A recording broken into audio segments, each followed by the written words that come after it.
Hello, and welcome back to Ruben Uncut. Today, what am I talking about? What malarkey? What shenanigans? Well, the most shenanigans of all things I could be talking about. I watched all four Adam Sandler movies on this Adam Sandler four-movie collection, and now I'm here to share my thoughts on them. Let's get into it.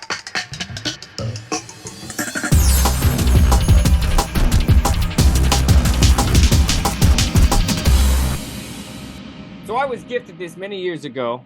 I thought as a gift joke. However, it has now been confirmed that this was not a gift joke.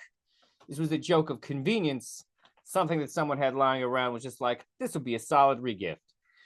The irony, of course, being that my brother who gave this to me did not realize my hatred for Adam Sandler. Now, in fairness, I don't know if saying that I hate Adam Sandler is really the correct way to go with my opinion on Adam Sandler. Adam Sandler is clearly a talented man who is very comfortable never using that talent for anything. But I watched all the movies on here, and those movies are, of course, Big Daddy, Mr. Deeds, 50 First Dates, and Click. I know that's not how they're ordered here, but I'm a weirdo, so I was like, I'm watching these in chronological order, you piece of shit. I'm super pissed that they are not listed in chronological order, and that they are not even on the DVDs in a chronological order. Like, Big Daddy and 50 First Dates are on the same disc. Bullshit. I even took notes while I was watching these films. Why? Because I wanted to be thorough. I wanted to be sure that I was giving Adam Sandler a fair shake to see if these movies were as good or as bad as I remembered them. Now, some of these movies I went into with a prior positive opinion of, and some of them I went into with a prior very negative opinion of, and one of them, Click, I had never seen before. It is actually the only movie on the list on the DVD set I hadn't seen before. It's also last because it is the most recent of the movies on the DVD thing. Now, to be fair, part of this is because Adam Sandler doesn't make movies that go to theaters anymore, which, you ask Sony, is a win. One of the big fun facts that came out of the Sony hack that happened a few years ago when emails from Sony got released by North Korean super hackers who were mad that because Kim Jong-un was mad that the movie The Interview was happening. Revealed a number of interesting things. One of those things it revealed was the fact that Sony had been very unhappy in their contract with Adam Sandler for a long time and were basically accusing him of using movies as an excuse to take his friends to exotic countries while Sony foot the bill, which is what was happening. But we're not here to talk about that. So let's get into it.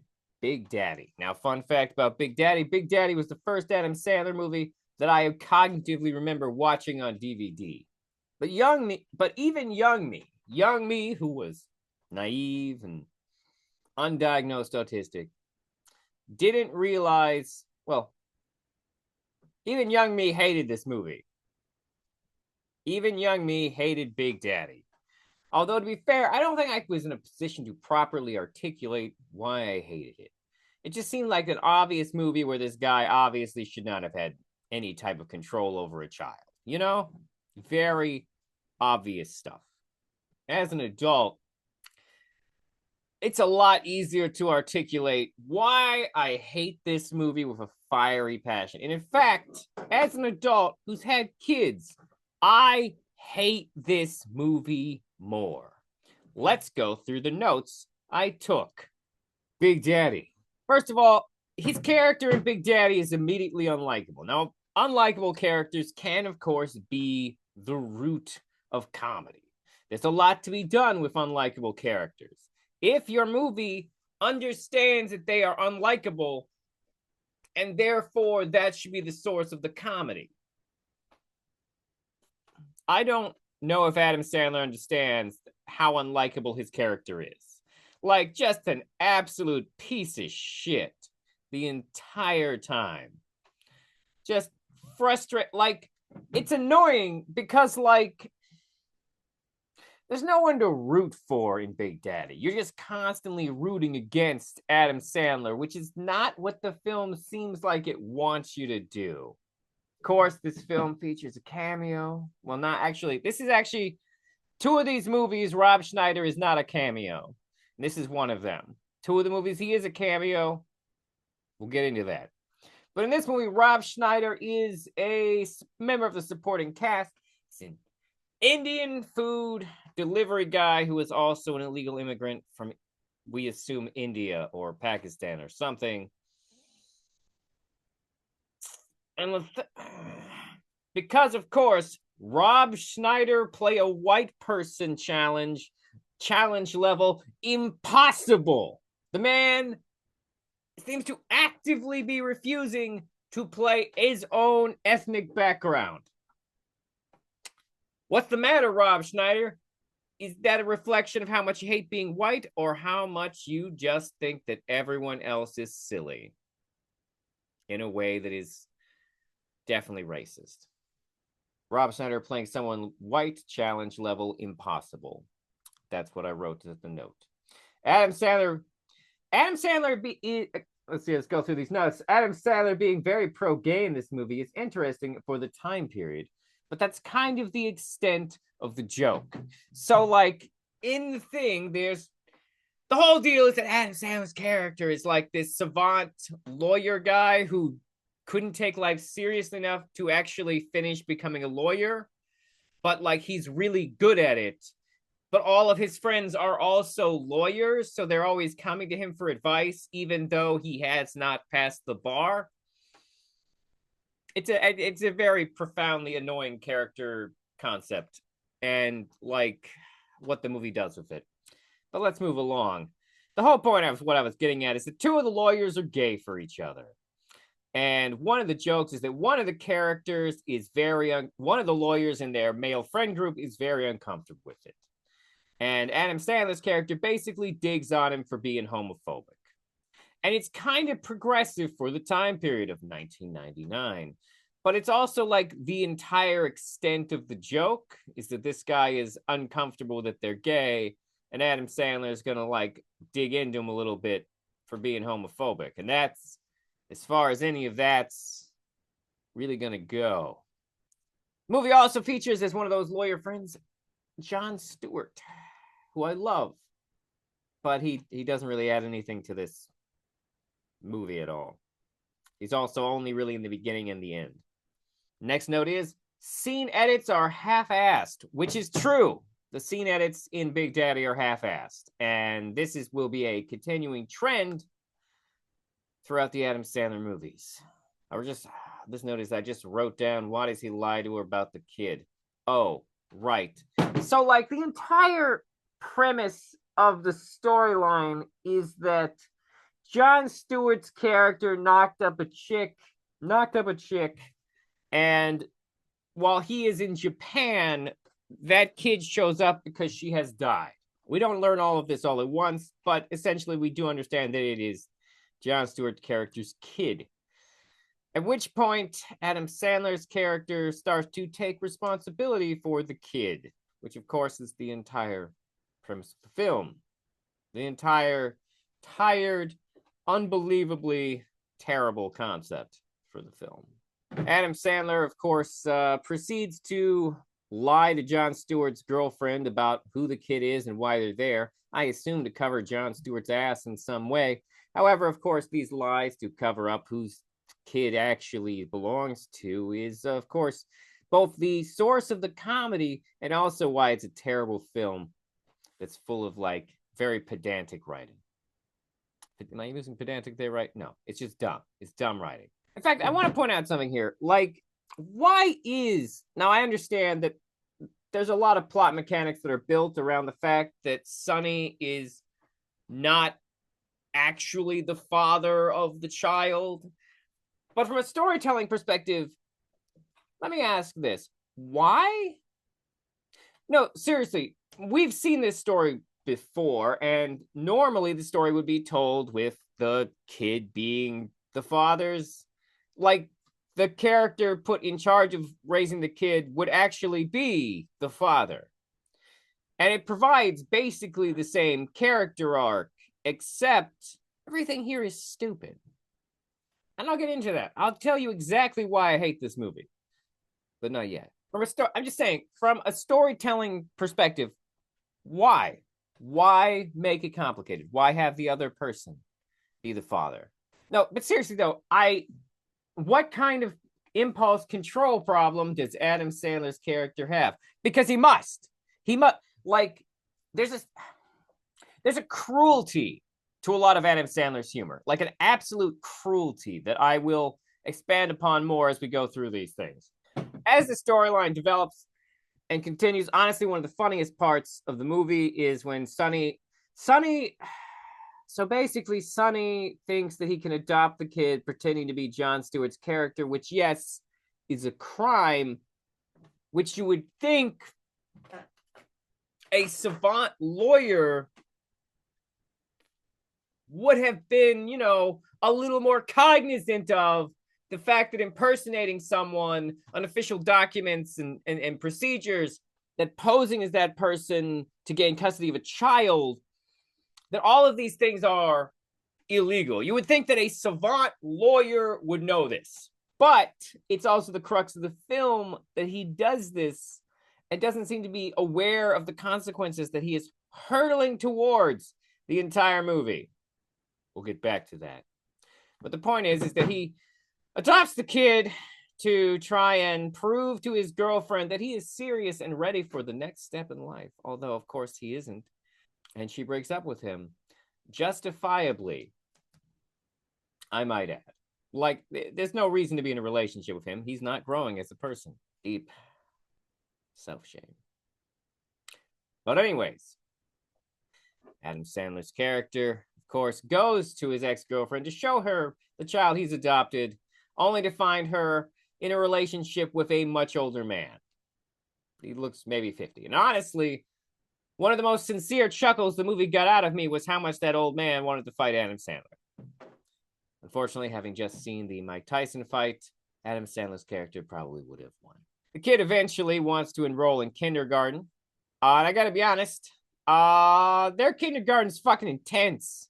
What kind of kindergarten has a school play? Did your kindergarten have a school play where you all got up and were expected to know lines?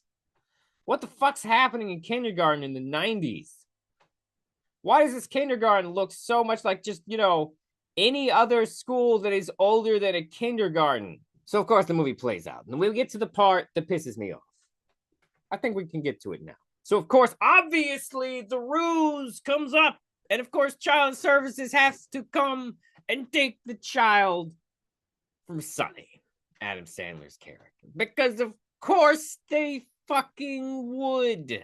Like, as a lawyer, he should have known this moment was coming.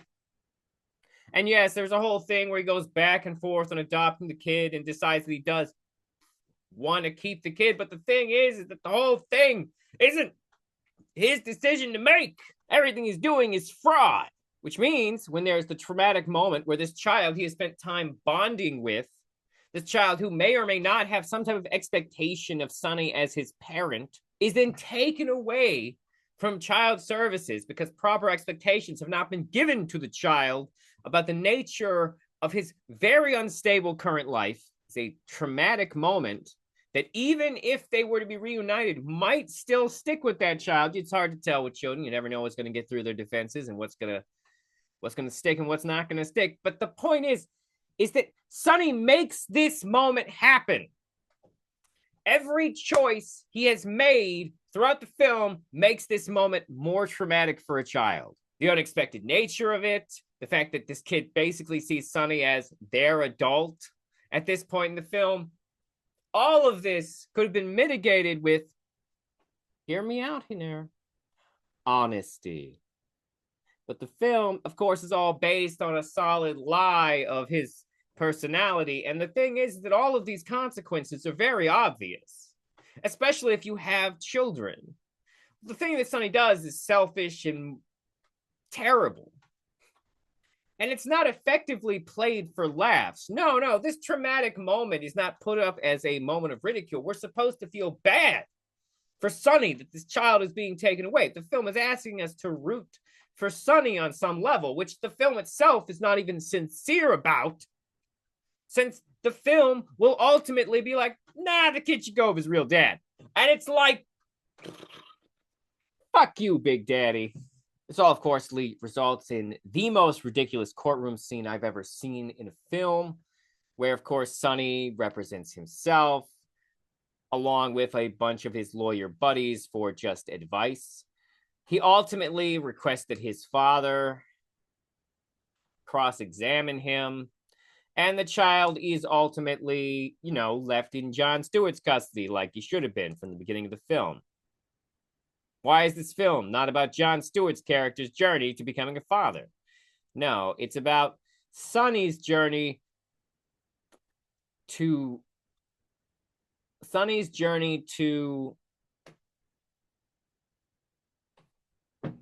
Nope, I got this. Sonny's journey to be slightly less of a piece of shit. Maybe. Oh, to date Jennifer Tilly. Real quick, it is not Jennifer Tilly. I was mistaken. I mistook her. I was like, oh, Jennifer Tilly is super skinny in this movie, and she's lost her boobs. But no, it's not Jennifer Tilly. It's Joey Lauren Adams, who has some facial similarities to Jennifer Tilly. And I didn't know who that was, but I knew who Jennifer Tilly was, so it threw me off. This explanation is longer than it needs to be. But when it also comes down to it, I also don't find the film very funny. A lot of its humor is very cruel and prone to violence. Like, we'll get back to this, but a lot of not even just like slapstick. Like Adam Sandler's brand of violence just feels extra empty, extra mean, extra nihilistic. There's something about it. Like, why do rollerbladers deserve to be tripped by a stick? This film managed to receive 5 chuckles from me. And by that, I mean, that's not a score. That's the literal number of times I chuckled out loud. Which actually not bad for me sitting alone. There were 7 moments I would rank as funny. I don't remember them all at this moment, but only 5 of them were chuckle-worthy. However, there were also 3 times that I physically cringed because of how gross the thing that was about to happen on screen was. Yeah, I forgot 90s, early 2000s. It's going to be some gross shit in these movies. There are only 2 consistently funny characters. To be fair, one of those characters really only has one scene. And the other character is Steve Buscemi. Steve Buscemi is easily the funniest person in this movie. However, the joke is that he's homeless. And that feels different in 2024 as an adult who's been temporarily unhoused. Although, in fairness, being homeless isn't too bad when you have a credit card. Ultimately, at the end of the day, I hate Big Daddy. I hate this fucking movie. Fun, weird Big Daddy fact, it is actually, box office-wise, peak live-action Adam Sandler movie. That's right. Out of all of Adam Sandler's live-action movies, when adjusted for inflation, no other movie has pulled in as many people to see Adam Sandler. Which, strange choice, America. Because it's honestly the worst movie on this 4-pack. That brings us from Big Daddy to the next movie, Mr. Deeds. Now, Mr. Deeds, I will specify, is actually a movie that I saw at a drive-in when I was a kid, teenager, I mean. And I thought it was actually pretty entertaining. I thought it was a good time. Well, adult Ruben does not agree. Let's look at the notes. Mr. Deeds, second movie in, and I know 2 things that might be trends. They were trends. I hate the music choices, and note movies have had young female actors I didn't remember were in the movies. This is actually true. Adam Sandler, pretty good at getting famous, attractive women to be in his movie. All these women would go on to be in things that I would remember them more strongly for. Maybe this has something to do with the writing quality of Adam Sandler's women. Although, to be fair, this is not going to be a problem for a movie I will be talking about coming up. But let's get back to Mr. Deeds. Like I said, Mr. Deeds was one movie I remembered liking as a child. However, as an adult, it comes across very bland. And sadly, Steve Buscemi is barely in it, and the entire joke is that he has eye problems. So, you know, always lots of hilariousness in disability, Sandler. Now, one note I wrote down here was at least Mr. Deeds isn't a shitty person. In fact, that's kind of the whole bit. And that's how it comes across at first, is that the whole bit is that he's this incredibly sweet, charming, nice, small town guy. The film will later ruin this by showing that he is also a violent maniac. John Turturro is featured in the film, and he plays a very funny butler. In fact, he is probably the strong point of Mr. Deeds. I don't know if... Is John Turturro actually Spanish? Or is this another white guy playing a brown person in an Adam Sandler movie? Although, to be fair, some Spanish people are white.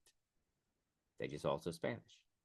This was the point where my notes indicate that I started to pick up on the Republican vibes of Mr. Deeds. But let me tell you what Mr. Deeds is about for those who haven't seen this movie. Essentially, a very powerful billionaire sort of media person dies climbing Mount Everest. This joke, of course, is actually a very Simpson-esque moment. Rich people die on Mount Everest all the fucking time now. I'm not even joking. This is a real thing that happens. People die on Mount Everest. Rich people, that is, specifically, because that's who can afford it. And it turns out the only person left alive that anyone knows about in his family to receive his incredible fortune is Mr. Deeds, whose first name I forget because his first name is a joke, and Goodfellow, which he is embarrassed that his name is Goodfellow.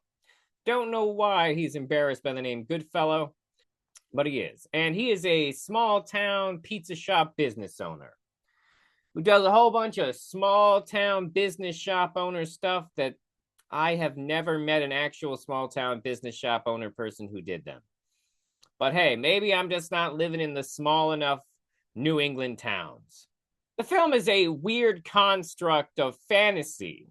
And by that, I mean specifically a fantasy of how billionaires are, but also a fantasy of how small town business owners are, but also a fantasy about how the media operates.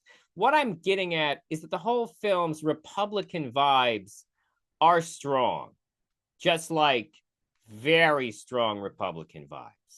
One of the early scenes, and I hate that this becomes plot relevant, is a scene that involves Adam Sandler's character's frostbitten foot.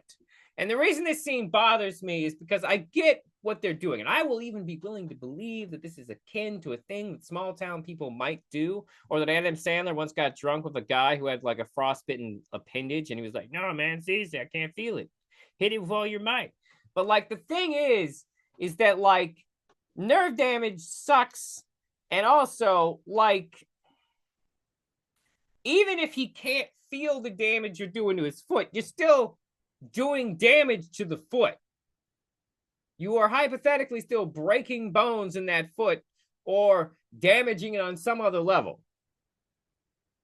You can get an infection. My point is that the joke is both gross and they play it to a point where it strains my sense of credulity that like there's not just blood and gore all over the place. Also, it's gross. As the film proceeds, there's more and more incidents of Adam Sandler's character solving problems with violence. The thing that the film kind of rewards. I know what you're saying, but what about the part where the TMZ guys take that footage of him beating up those rich guys and use it against him? And to that moment, I have to be on, I understand what you're saying, but there's a difference between those consequences happening to the character and the story condoning those consequences. But I need to talk about the editing in that sequence. So the thing that bothers me about the sequence where TMZ has the footage of him beating up a bunch of snooty New York types Yeah, I can really feel the I can really feel the Republican vibes seeping out of it. The thing that really hacks me off is how profoundly bad the editing is in this sequence. Like, when TMZ shows the footage of him fighting these guys, it's the exact same footage from that scene. Like, they didn't bother to film it from the perspective of like some type of other camera or hidden camera. It is just straight up the movie footage replayed, which is not what it would look like. Like, the laziness in that editing choice actually makes me angry. That is, you couldn't even just film the same scene from a different angle with a cheaper camera to make it look like actual footage from the event. No, it's seriously, for a workaholic, Adam Sandler sure half-asses some of this shit. So what's the funniest part of Mr. Deeds? Honestly, it is Al Sharpton cameo. There is an Al Sharpton cameo in Mr. Deeds. I know I said this had Republican vibes, so it's funny that they would have that guy.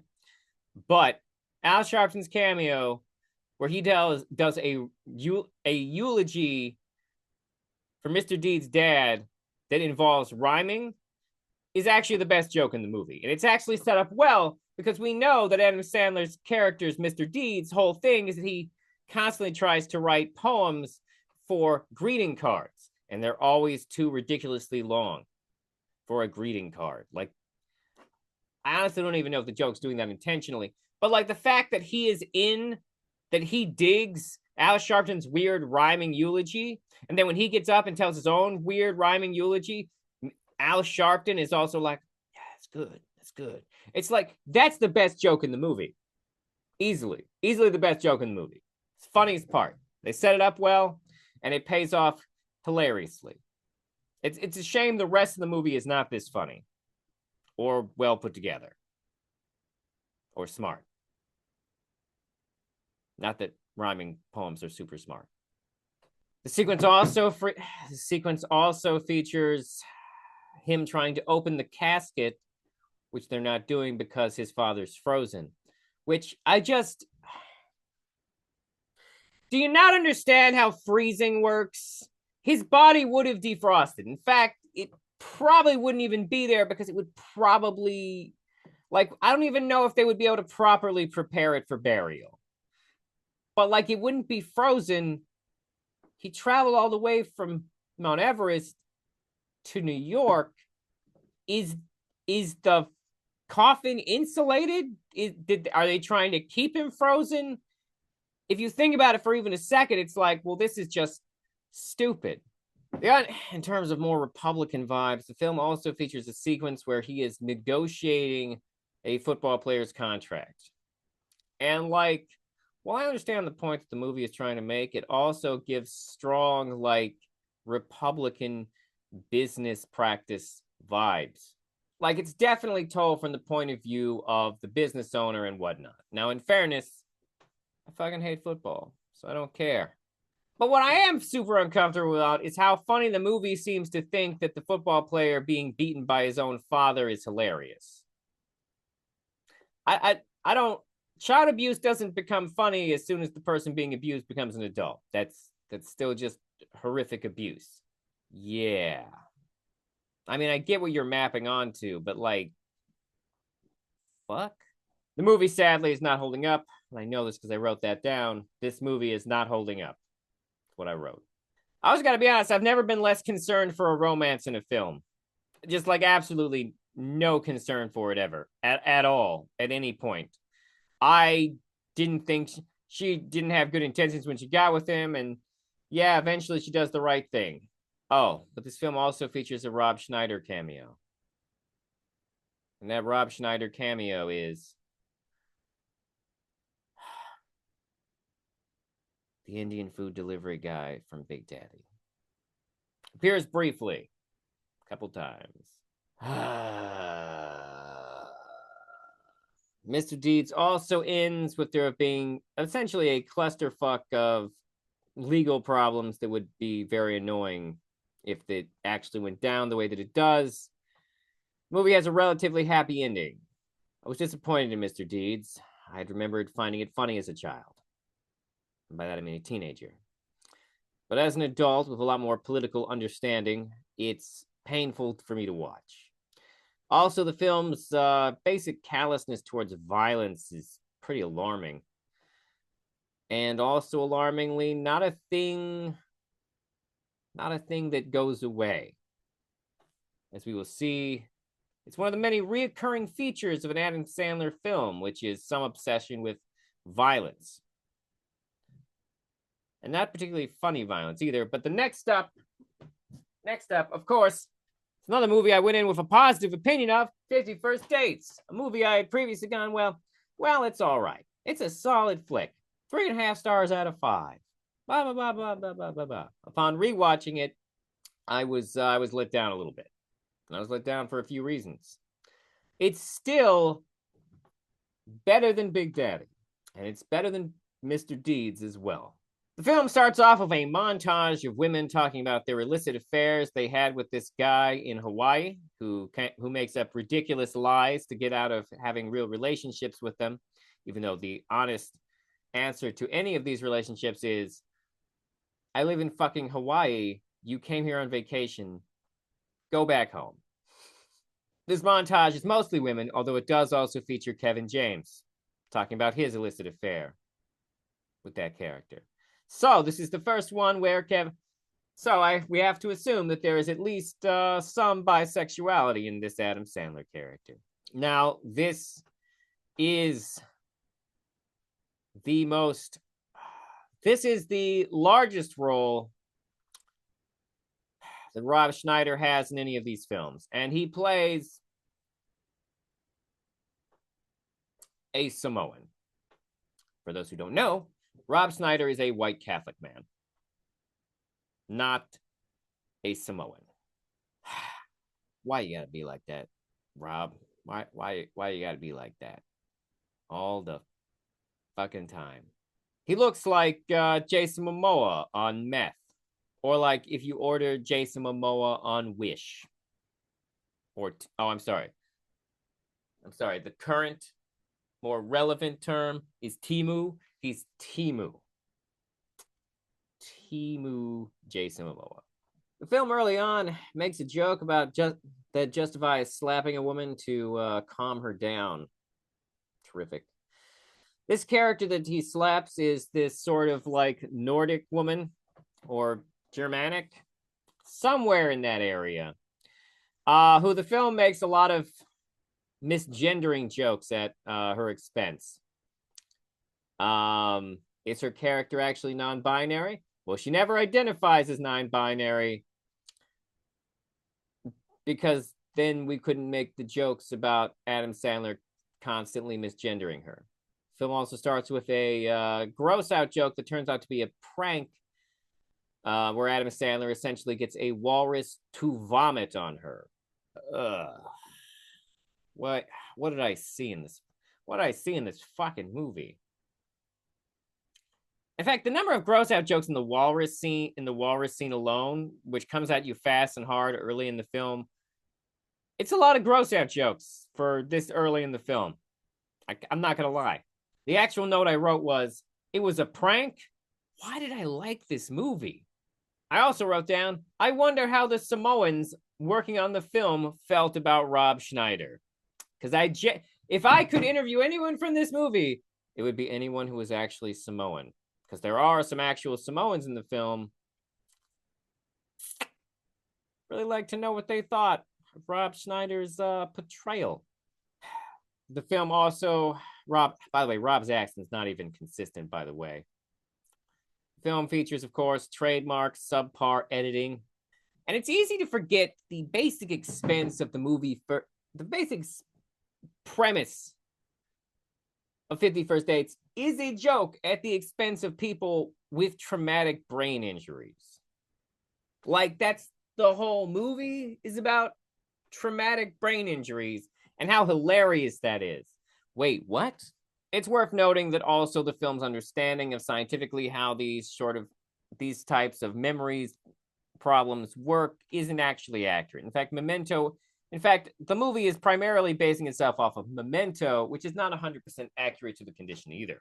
Although, to be fair, the big difference is that in Memento, we are meeting a character who is doing his best to adapt to his disability. While 50 First Dates, a good portion of the film is about a family being terrible at helping her adapt to her disabilities. Although, in fairness, the film does address this pretty well. But I'm getting ahead of myself.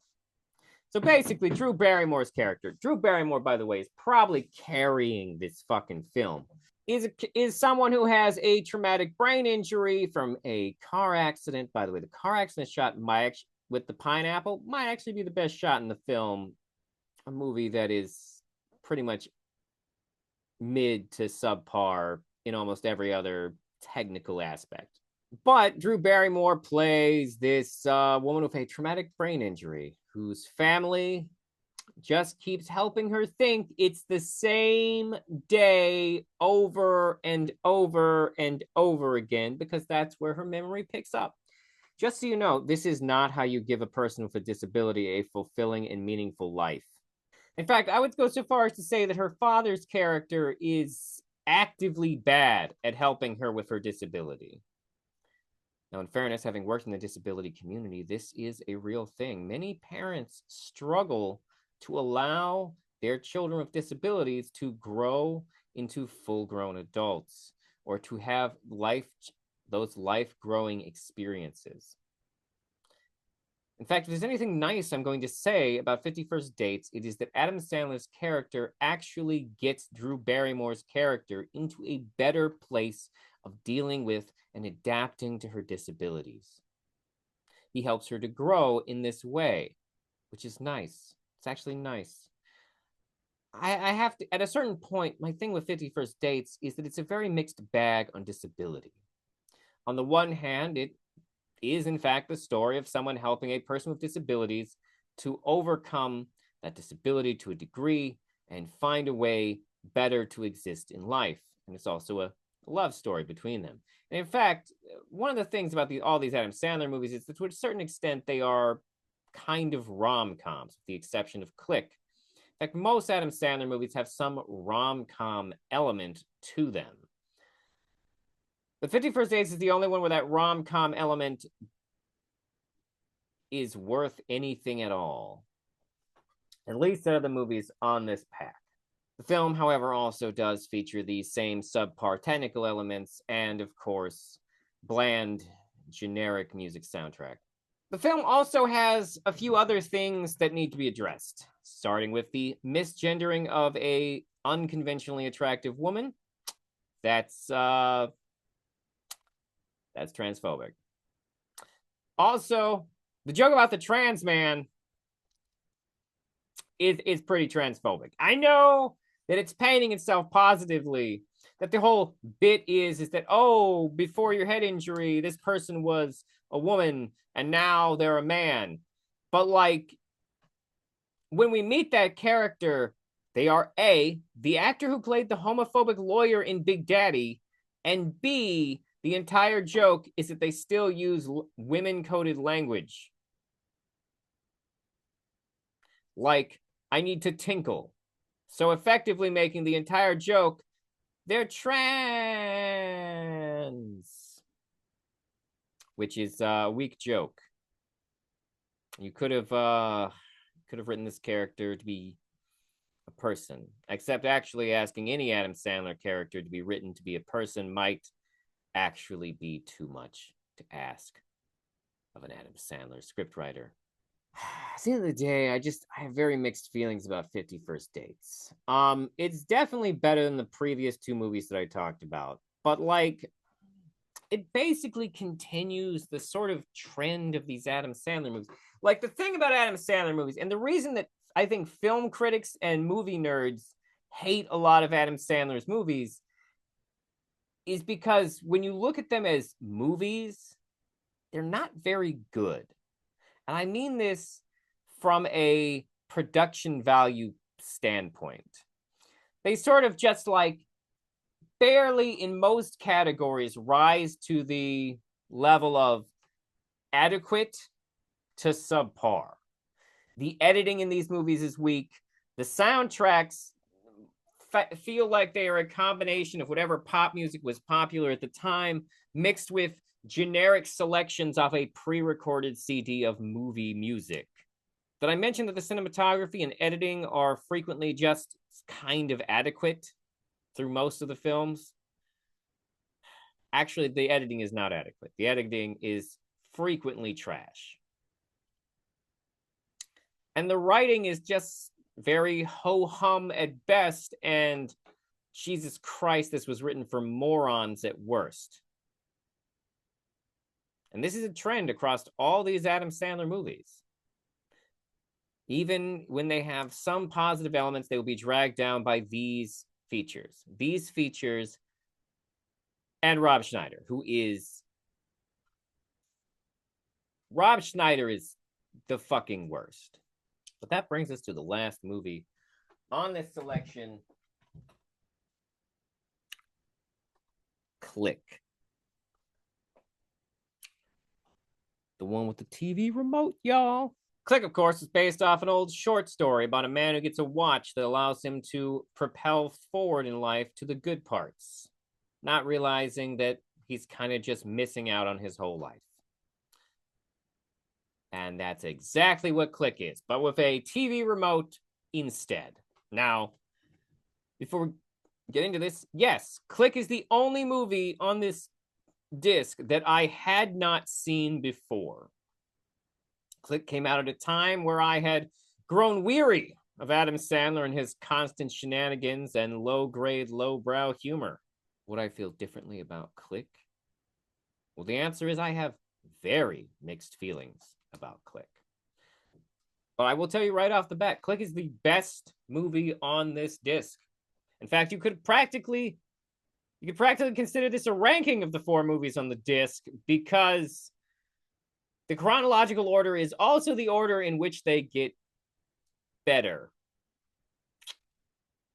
with Big Daddy being the worst and Click easily being the best movie on the disc. What makes it the best movie on the disc? Well, discs, there's 2 of them, but that's not important. The movie starts off, like all Adam Sandler movies, uncomfortably shit. Including, I wrote down this note about double standards for male and female sexual awareness. It's a joke he makes about his kids, where he basically implies that he doesn't want to teach his son about sex for another 10 years and his daughter for another 30 years. Classic double standard there. The film does feature Rachel Dratch, which is nice. Although the film also, it's worth noting, Rachel Dratch's character will, of course, later become a trans man. And in fairness, they don't give Rachel Dratch any lines once she becomes a trans man in the movie, which saves us from the interactions with a trans man that took place in 50 First Dates, but also effectively makes the joke the exact same fucking joke, which is just, oh, look, they're a trans man now.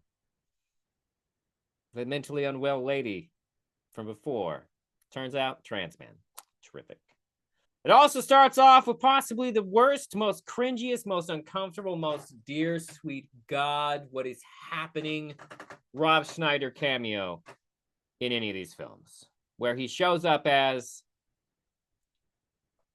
I shit you not, some type of Saudi Arabian prince with a fake nose and a hell of a lot of tan. I actually had to look it up. It is Rob Schneider, although he is uncredited. This is followed by a kind of racist joke about the Japanese. Don't remember what it was. I just wrote it down. Kind of racist joke about the Japanese. I also wrote down, go watch VHS Old Man is funny. Don't remember the context of that. Do I not remember this movie as well as I thought I would? This film also reuses a lot of old Adam Sandler jokes, which is another thing I forgot to mention about 50 First Dates. 50 First Dates reuses the gender reverses the concept of a person pretending to get mugged to get the attention of their suitor. Both, of course, which end in gratuitous violence. It is worth noting that Click has some context of Adam Sandler supposedly being a real-life workaholic who's always tries to be working. I really hope that Adam Sandler is a better parent in real life also. That is an actual note I wrote down while watching this film. What's this film about? But anyways, basically this guy, played by Adam Sandler, is an architect who really wants to go places, but it's taking him a really long time. He doesn't get the respect he feels like he deserves at work. So one day he goes to Bed Bath & Beyond, and he discovers a section called Beyond, where he purchases a universal remote. But it doesn't control his TV, it controls the universe. This is, of course, like I said before, an update of the Pocket Watch deal, but of course now we can have DVD menus, which actually, to the film's credit, it uses relatively well. This remote also benefits, and the film itself as a whole benefits from the fact that it's being sold by Christopher Walken, a man who can sell some remarkably terrible dialogue. A lot better than most of the actors that Adam Sandler normally puts in this film. In fact, Click's two major advantages here is that it feels like he hired real actors to be in it, starting with people like Christopher Walken and, God save us all, David Hasselhoff is funny in this movie. David Hasselhoff, of course, playing Adam Sandler character's boss. The film, of course, is still full of the same scatological humor, fart jokes, people getting hit in the balls, gratuitous violence. Also, Adam Sandler's character is locked in some type of weird bullying contest with a small child from next door. And, I don't get this. Like, is Adam Sandler a bully in real life?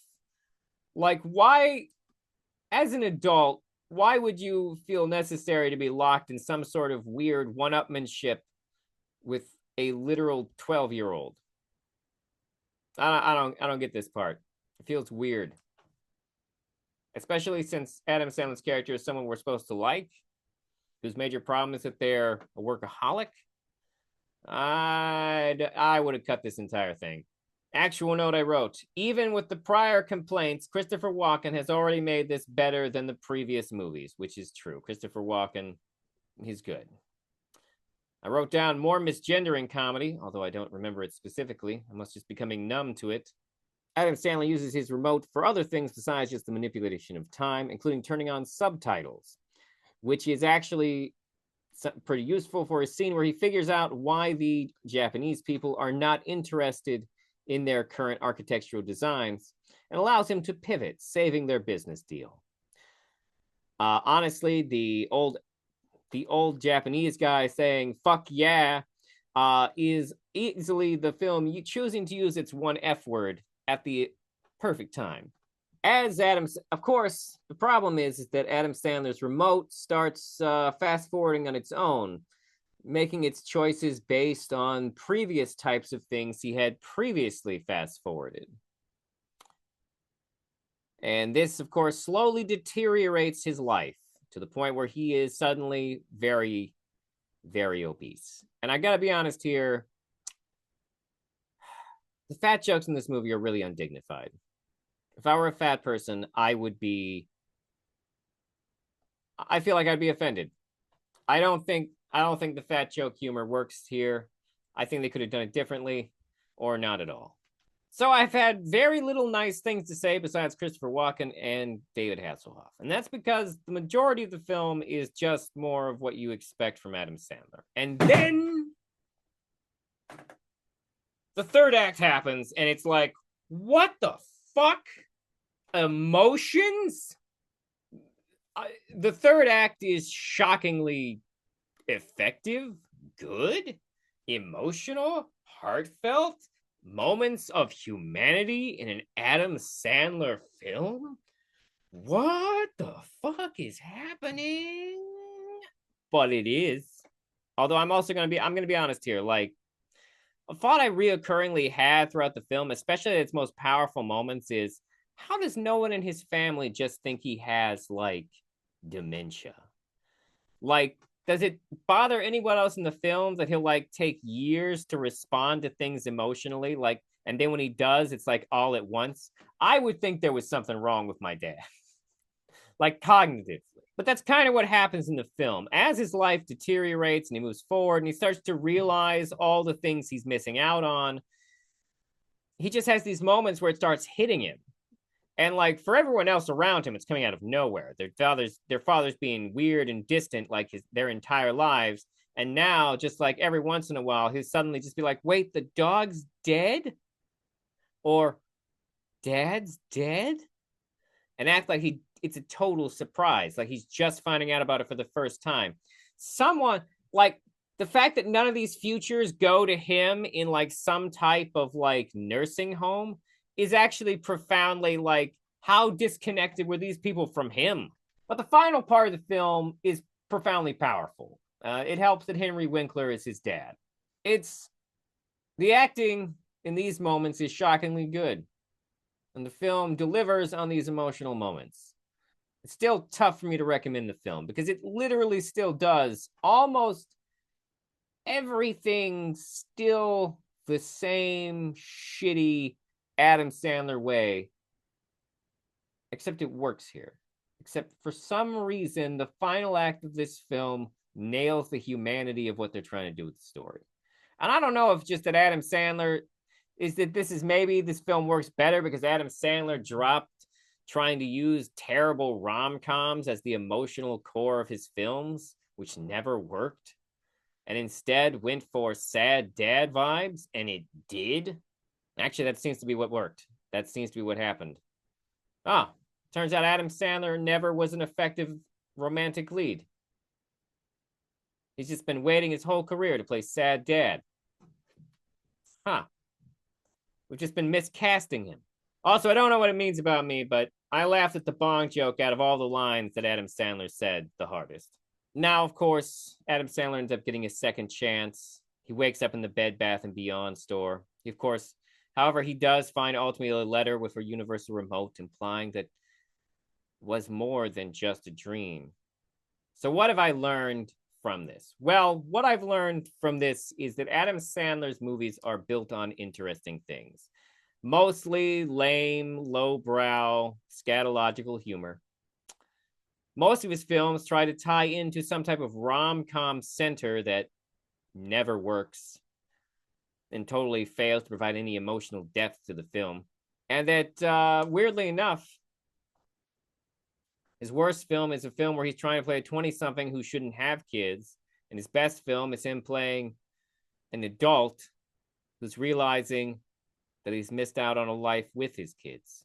But his films also run a lot of violence, mild transphobia, not the kind that would get anyone hurt, but the kind that does sort of fail to view trans people as, human beings, just sort of punchlines.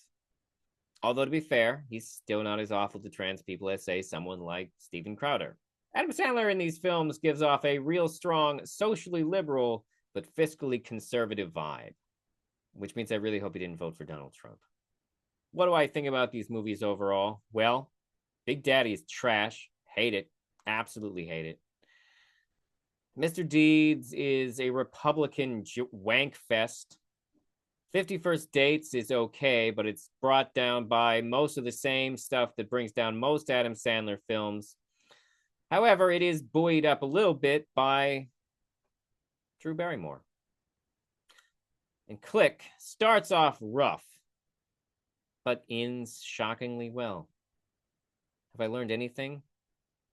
No. I have learned nothing. Because that's ultimately what you learn from an Adam Sandler movie. Nothing. Thank you for tuning in. If you enjoyed this, please like and subscribe. Maybe ring that bell on YouTube.